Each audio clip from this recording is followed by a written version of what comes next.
I currently finished A New Earth by Eckhart Tolle, and there's this one excerpt I just wanted to share with you because I just really liked it, and I think I'll remember it for a very long time.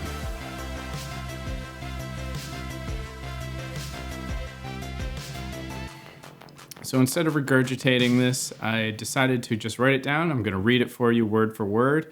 It came from an excerpt on inner and outer purpose.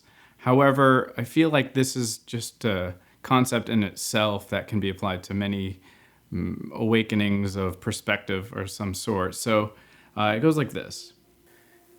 As an illustration of relative and absolute truth, consider the sunrise and sunset.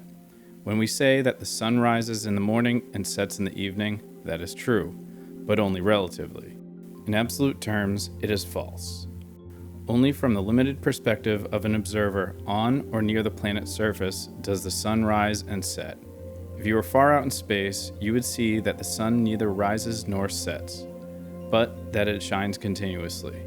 And yet, even after realizing that, we can continue to speak of the sunrise or sunset, still see its beauty, paint it, write poems about it, even though we now know that it is a relative rather than an absolute truth.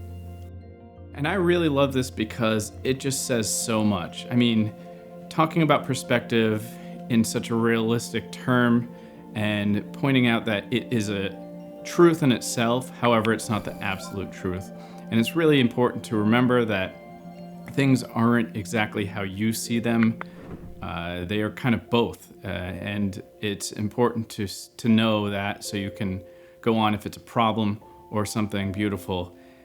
There is more than just what you see. So that's all I have to say. I hope you like this excerpt. Check out the book. It's awesome. So that's all. Over.